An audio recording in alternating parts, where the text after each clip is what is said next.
가자 지구 안에서 이스라엘과 하마스 간의 첫 교전이 벌어졌고 사상자도 나왔습니다. 국제사회는 지상전 연기와 또 민간인 피해 최소화를 압박하고 나서고 있지만 이스라엘은 가자 지구 근처에서 대규모 병력을 집결시키면서 지상전을 강행할 태세를 계속해서 보이고 있습니다. 거기다 이스라엘은 가자 지구는 물론 서한 지구와 헤즈볼라 근거지인 레바논, 시리아까지 전방위 공세도 펼치고 있습니다. 전면전을 피하고 있지만 확전이 불가피한 국면에 들어섰다는 분석도 나오는데요. 관련 내용도 전문가와 이야기 나눠보죠. 성일광 고려대 중동이슬람센터 교수와 이야기 나누겠습니다. 교수님 어서 오십시오. 안녕하십니까. 예, 저희가 어제도 이야기를 나누면서 지상전 투입에 대해서 좀 많이 얘기를 했었잖아요. 네. 제한적인 지상 작전을 이스라엘 군이 펼쳤습니다. 이 부분에 대해서 좀 어떤 의미가 있다고 봐야 되겠습니까? 이제 본격적인 지상군 투입을 하기 전에 정탐을 또 해야 되는 부분도 있고요. 그다음 지금 많은 인질이 잡혀 있기 때문에 인질에 대한 행방을 찾는 그런 과정이었다고도 볼 수 있고, 사실 후방에 지금 이스라엘 특수부대가 들어간 게 이번이 처음이 아니고요. 저번 주도 한번 들어갔다가 나온 적이 있고, 이번에는 이제 교전이 발생했다는 게 조금 지난번과 차이가 있다고 할 수 있겠습니다. 예, 근데 지금 말씀하신 이 인질과 관련돼서 하마스는 또 이번에 여성 인질 2명을 추가로 석방을 했잖아요. 이 부분 어떻게 좀 보셨습니까? 네, 그래서 지금 이미 예상했죠. 왜냐하면 이제 이전에 또 2명의 여성이 석방이 됐고요. 미국 시민권자가 석방이 됐고요. 이번에 또 2명이 석방이 됐는데 계속해서 지금 지상군이 미뤄지는 이유가 바로 여기에 있다고 봅니다. 미국 측에서 더 많은 인질이 석방될 수 있도록 일단 지상군 투입을 좀 더 미뤄달라, 그렇게 요청을 했고, 이스라엘은 계속해서 그것을 수용해서 지금 지상군 투입을 계속 미루고 있고, 아마도 추가적인 인질이 더 석방될 수도 있고요. 또 한편으로는 원유, 즉 석유가 지금 안에 하마스가 아주 공급을 받지 못했기 때문에 거기에 대한 대가로 지금 인질을 풀어준다라는 그런 보도도 나온 바 있습니다. 아, 연료를 공급받기 위해서요? 그렇습니다.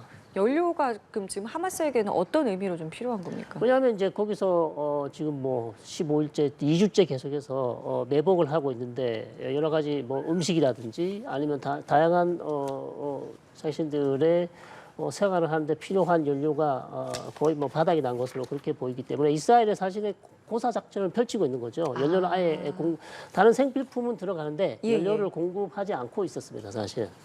그렇죠. 2차례 구호품이 들어갔는데 연료가 제외된 그 부분과 인질을 또 연결해서 말씀을 해주셨습니다.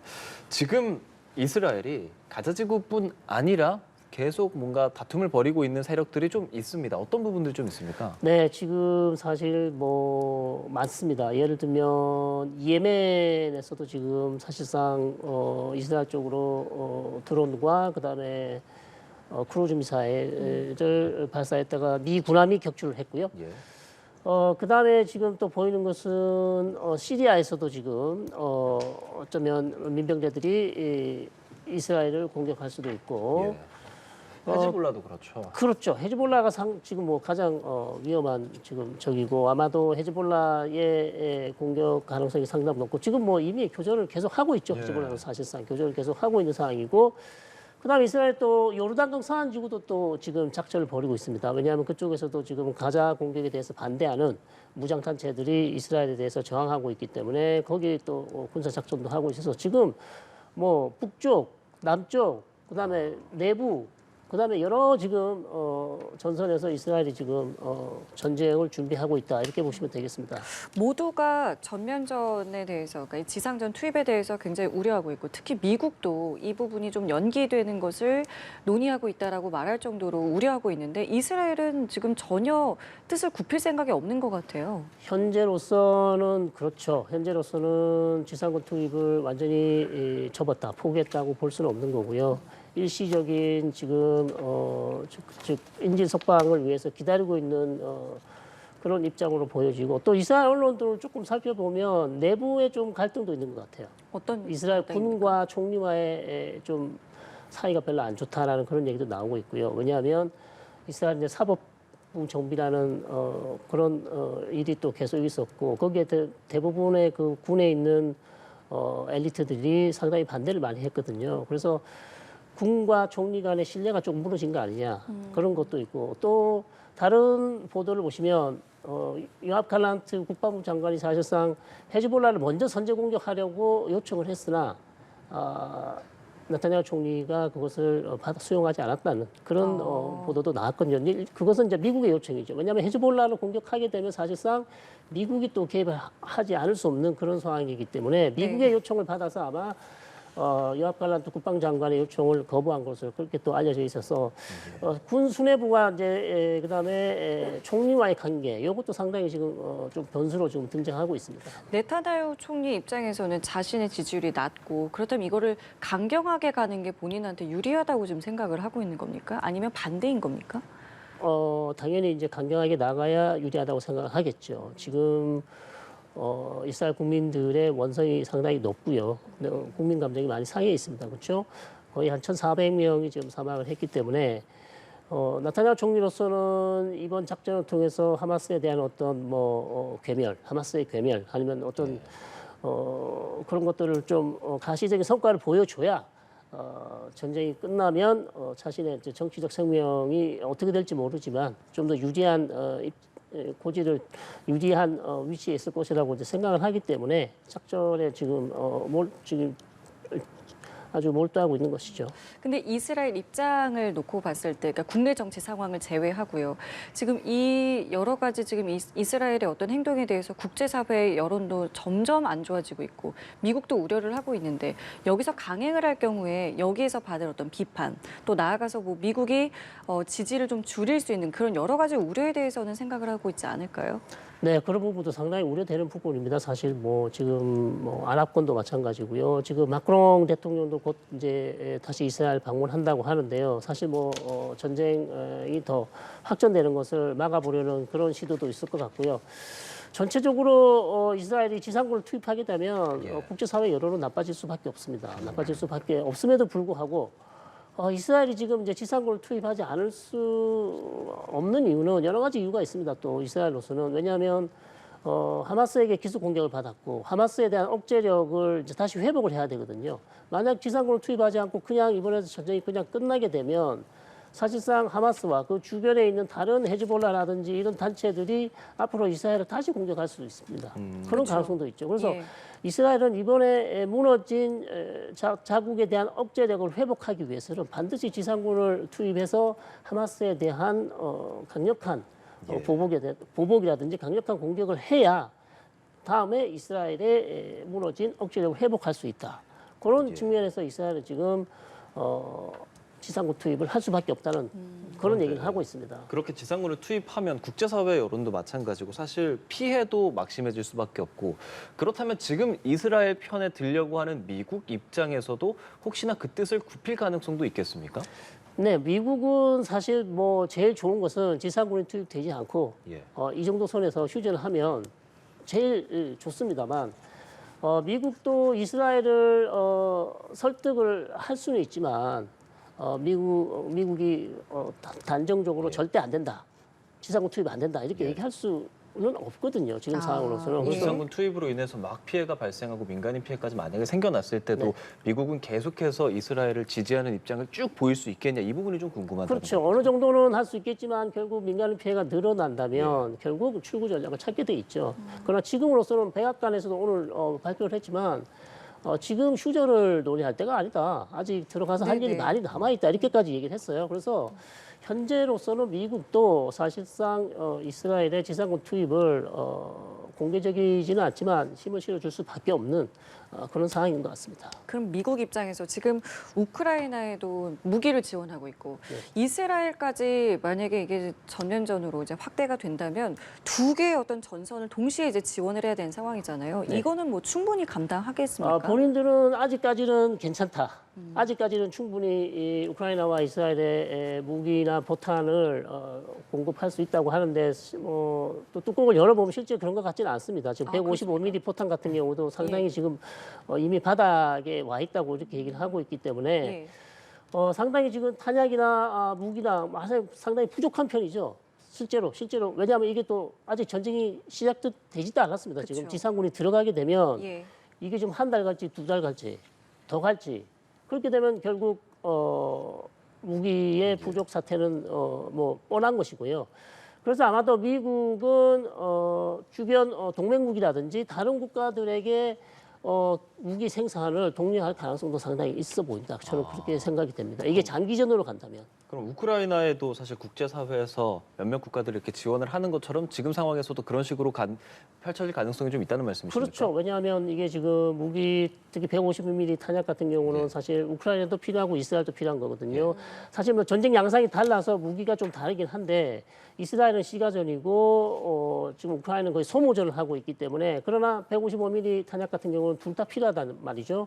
그래서 이런 것들은 사실상 계속해서 공급을 해줘야 되는데 결국 부족 사태가 발생하면 주변이나 동맹국들에게 무기 생산을 독려할 수도 있죠. 그리고 우크라이나와 이스라엘 같은 경우에도 이거를 확보하기 위한 뭐 경쟁이랄까요? 그런 부분들도 좀 생각을 해야 되지 않겠습니까? 그렇습니다. 사실 우크라이나도 지금 전쟁에서 지금 소모전을 하고 있는데 계속해서 러시아의 공세에 밀려서 네. 완전히 뭐 견고한 성을 쌓고 있기 때문에 전혀 지금 진전을 보지 못하고 있기 때문에 상당히 많은 무기들이 탄약이 필요한 상황인데 이스라엘은 그나마 이스라엘의 상황은 조금 낫죠. 우크라이나보다 훨씬 무기 쉐어가 좋고 훨씬 많이 있으나 그러나 이 전쟁이 장기화될 경우 사실상 이스라엘도 상당히 미국의 탄약 보급이 없다면 그렇죠. 탄약 보급이 없으면 상당히 어렵습니다. 그래서 지금 벌써 가자 지구에 엄청난 폭탄을 많이 쏟아붓지 않았습니까? 그래서 또 더 많은 지금 폭탄과 탄약이 필요한 것이죠. 그럼 그 장기화라는 기준이 사실 원래 이게 그렇게 길지 않을 거다라는 분석들이 많았었잖아요. 네네. 그런데 또 보면 이스라엘에서 뭐 지상전 3개월에 이를 수 있다 정도로 이야기하는데 네네. 그 3개월 정도도 장기화로 볼 수 있는 수준입니까? 그렇죠. 장기화죠. 왜냐하면 2014년 이스라엘과 하마스가 가장 길게 했던 전쟁이 50일이었거든요. 3개월이면 거의 100일이지 않습니까? 예. 그렇기 때문에 이거는 거의 뭐 최장 기간. 그 정도 되면 그럼 이스라엘로서도 포탄 등이 다 바닥이 나는 수준이 되겠습니까? 3개월로? 그렇죠. 3개월 정도 되면 사실상 이스라엘도 미국의 시급한 탄약 보급이 필요하죠. 사실상. 예. 자, 지금 상황이 이러한데 한 가지 좀 눈에 띄는 거는 서방의 주요국 정상들이 이스라엘을 찾고 있어요. 네. 이 부분 좀 어떻게 봐야 되겠습니까? 뭐 마크롱 대통령도 올 것이고 그다음에 유럽도 정상들이 오는데요. 사실상 이것은 마크롱도 역시 지금 프랑스 국적 출신 한 명이 아직 지금 인질로 잡혀 있어요. 네. 잡혀 있고요. 유럽 다른 정상들도 아마 자국 국민들이 지금 인질로 잡혀 있을 가능성이 높고요. 자기 인질에 대한 문제 해결책을 찾으려 하는 것일 수도 있고, 그다음 전체 지금 전쟁의 양상이 어떻게 돌아가는지에 대해서 이스라엘과 논의, 그다음에 이스라엘부터 또 정보를 얻을 수 있는 것이죠. 그다음에 또 웬만하면 확전을 그렇게 하지 마라. 그다음에 공습도 조금 자제해달라. 민간인 피해를 좀 줄여달라. 이런 요구도 또 할 수 있을 것으로 그렇게 생각이 됩니다. 예. 그럼 서방의 그런 입장들이 충분히 이스라엘 입장에선 압박으로도 다가오겠습니까? 그럼? 어느 정도 압박이 될 수 있지만 사실상 현재로서는 이스라엘에게 크게 작용할 것 같지는 않습니다. 예를 들어서 뭐 인질 문제는 좀 민감하니까 이스라엘이 좀 양보를 많이 하겠죠. 예컨대 뭐 계속해서 더 많은 인질이 석방될 수 있도록 지상군 투입을 조금 늦출 수는 있겠으나 문제는 이게 벌써 보름이 지났어요. 도대체 언제까지 연기를 하는 것인지, 그리고 계속 연기를 하게 되면 모멘텀이 사라집니다. 그리고 날씨가 더 안 좋아져요. 지금 이제 우기로 들어가고 겨울이 돼가거든요. 그럼 비가 올 수 있습니다. 네네. 그러면 이스라엘 입장에서는 군사 전략상 우기에 전쟁을 하는 것은 이스라엘 상당히 불리하거든요. 구름이 많이 끼어 있으면 정찰 드론도 상당히 정보를 얻기 힘든 상황이에요. 그래서 이스라엘로서도 더 이상 미루는 것은 사실상 좀 모멘텀을 잃어버려서 아마 조만간에 어떤 결단을 하지 않을까 그런 생각도 들기도 합니다, 지금.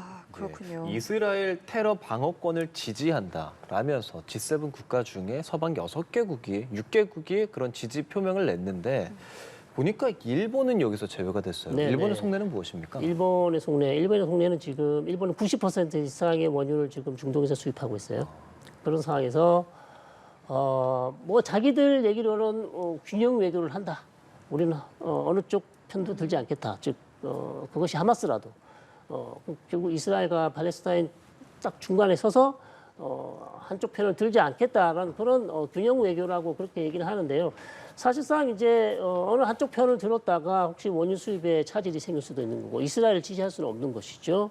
왜냐하면 대부분의 아랍권 국가들이 지금 뭐 팔레스타인을 지지하고 있기 때문에 그런 상황에서 드러나게 이스라엘을 지지했다가는 잘못하면 원유 공급에 원유 수입에 차질이 있을 수도 있으니까 그런 측면에서 유럽과는 달리 상당히 이제 아주 중간자적 입장, 균형자적인 입장을 그렇게 이제 보여준다고 할 수 있겠습니다. 그럼 우리나라는 어떤 입장을 취하는 것이 가장 맞겠습니까? 우리 저희도 사실 너무 민감한 문제이기 때문에 예. 어느 한쪽을 이렇게 편을 들 수가 없는 상황이에요. 사실상 지금 이 상황에서 물론 이제 양측 간의 과도한 무력 사용은 절대 반대한다. 그리고 민간인 피해는 최소화한다. 이런 메시지 필요하고요.